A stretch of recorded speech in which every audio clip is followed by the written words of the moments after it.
इन दिनों पीओके को लेकर बहुत ज्यादा हलचल मची थी। आखिरकार भारत के साथ डबल गेम खेलने वाले अमेरिका को जवाब दिया भारत ने। जानेंगे पीओके में क्या हलचल मची हुई है। तो वहीं दूसरी तरफ आखिरकार नेपाल को मजबूर होकर लेना पड़ा फैसला। जानेंगे नेपाल ने ऐसा कौन सा फैसला लिया है और नेपाल का ये फैसला दुनिया के लिए एक बड़ी सबक है। आइए जानते हैं इन खबरों को विस्तार से। 8 साल पहले जब थोड़े कम्युनिस्टों की सरकार थी तब एक डील फाइनल हुई थी नेपाल और चाइना के बीच में। वैसे आपको बता दें, जिस डील को नेपाल और चाइना ने पास किया था उसके लिए बांग्लादेश भी चाइना के पास पहुंचा था। बांग्लादेश की टीम अलग से गई थी और नेपाल की टीम अलग से गई थी। बांग्लादेश की टीम ने आकर वापस अपने सरकार को कहा कि नहीं, चाइना के साथ ये डील मत करो, ये डील हमारे लिए सबसे बड़ा नुकसान का कारण बनेगा। बांग्लादेश की सरकार समझ गई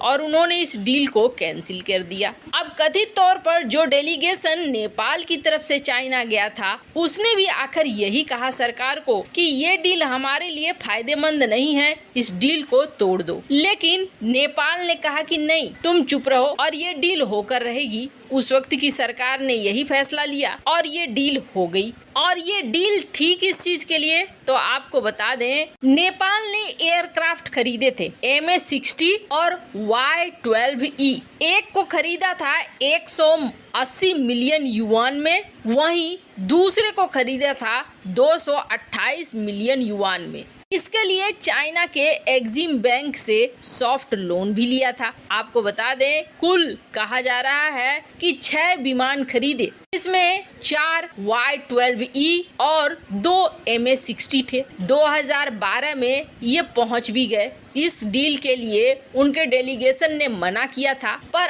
अभी हालात ऐसे हो गए हैं कि ये 6 के 6 प्लेन 2012 से पार्किंग में लगे हुए हैं त्रिभुवन इंटरनेशनल एयरपोर्ट में। कोई इसे उड़ाने वाला नहीं है।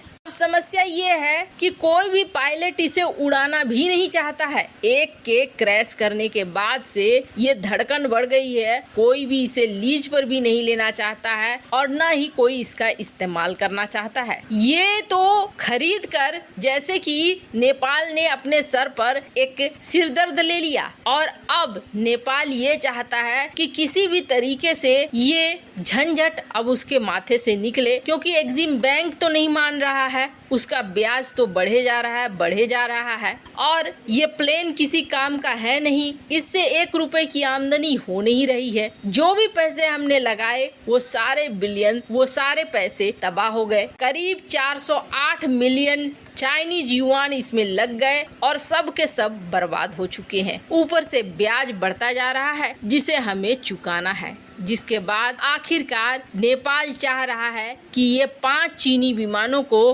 कोई खरीद ले।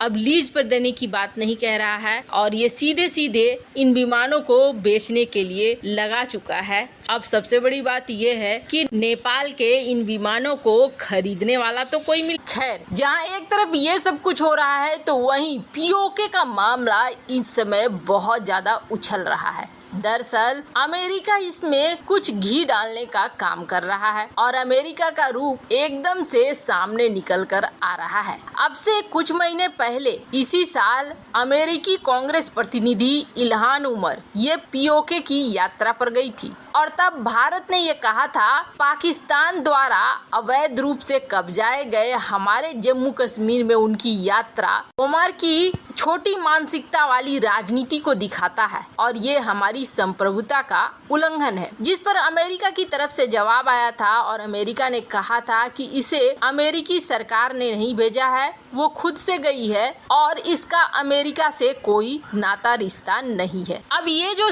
इलाका देख रहे हैं ना पीओके का, इस पीओके के इलाके में पाकिस्तान जानता है कि ये इलाका कभी भी उसके हाथ से निकल सकता है। ऐसे में कहा गया था कि सऊदी अरब की यहाँ पे इन्वेस्टमेंट कराना चाहता है पाकिस्तान ने चीन की इन्वेस्टमेंट करा दी है। अब पाकिस्तान चाह रहा था सऊदी अरब या यूएई जैसे किसी बड़े देश से बड़ा इन्वेस्टमेंट यहाँ पर मिल जाए। हालांकि सऊदी अरब ने पैर पीछे खींच लिया। जाहिर सी बात है भारत का अपना कूटनीतिक दबाव रहा होगा, भारत ने अपने अपने चैनलों के माध्यम से बातचीत की होगी, जिसका असर ये देखने को मिला। फिर इस पीओके की यात्रा पर अचानक से पहुंच जाते हैं अमेरिकी राजदूत डोनाल्ड ब्लूम। आपको बता दें, अमेरिका ने पाकिस्तान में अपने राजदूत अपॉइंट किए हैं, भारत में राजदूत अभी तक नहीं अपॉइंट करा है, जबकि 18 महीने से ज्यादा हो गए बाइडेन सरकार के। जो लोग ये मानते हैं कि अमेरिका के ऊपर भरोसा करना चाहिए और भारत को कड़वे बयानबाजी से बचना चाहिए, उनके लिए ये सबसे बड़ा संदेश है कि बाइडेन 18 महीने हो चुके हैं, लेकिन इन्होंने भारत में राजदूत नहीं अपॉइंट करा। बाइडेन का नजरिया भारत के लिए क्या है और पाकिस्तान के लिए क्या है,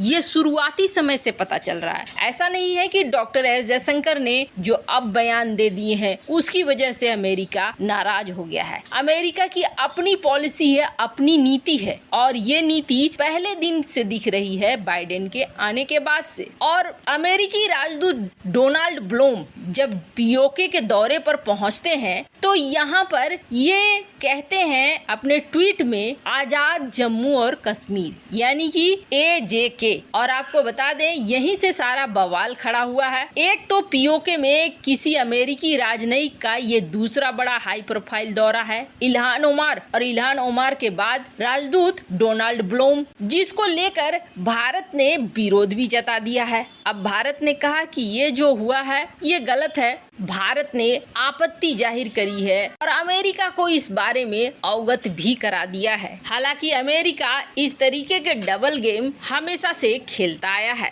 विदेश मंत्रालय के प्रवक्ता अरिंदम बागची ने अपने साप्ताहिक प्रेस ब्रीफिंग में शुक्रवार को कहा कि पाकिस्तान में अमेरिकी राजदूत डोनाल्ड ब्लूम ने हाल ही में पाक अधिकृत कश्मीर का दौरा किया और वहां कई मीटिंग में भी शामिल हुए। हमें इस पर आपत्ति है। भारत कश्मीर के इस हिस्से को अपना मानता है। अरिंदम बागची ने कहा कि भारत ने इसे लेकर अमेरिका के समक्ष अपनी आपत्ति दर्ज कर दी है। डोनाल्ड ब्लूम का पीओके दौरा इल्हान उमर के दौरे से अलग था। अमेरिकी राजदूत डोनाल्ड ब्लूम की इस यात्रा का उद्देश्य था ये बताना कि वो पाकिस्तान की सांस्कृतिक स्थलों को कितना मदद देते हैं। 2005 में कैसे भूकंप पीड़ितों के लिए अमेरिका ने मदद की थी। और कहा यह जाता है कि राजदूत ने पाकिस्तान में आई बाढ़ को देखते हुए भी पीओके की यात्रा की, लेकिन कूटनीति कुछ और ही कहती है। वैसे आपको बता दें, जो AJK इस